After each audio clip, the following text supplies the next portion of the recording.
Ayon po sa Pag-asa, ridge of high pressure area pa din ang nakakaapekto sa Luzon. Habang wala naman tayong bagyo o low pressure area na namamataan sa loob po ng ating PAR na maaaring makaapekto sa lagay ng ating panahon. Ayon sa Pag-asa, ngayong buwan ng Abril, posible po pa rin walang bagyo na papasok sa ating bansa. Kung meron man po ay hanggang isa lang na bagyo. Ang potential na bagyo ngayong buwan ay posibleng umanong lumihis. May chance rin itong maglandfall sa Caraga region o Eastern Visayas.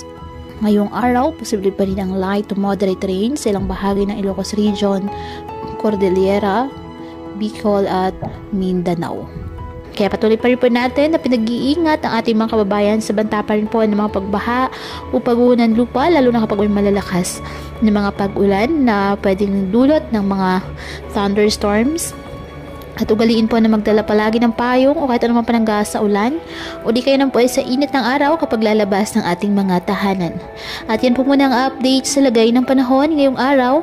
Muli patuloy po tayo na mag-ingat at palaging tandaan, God loves you. Stay safe and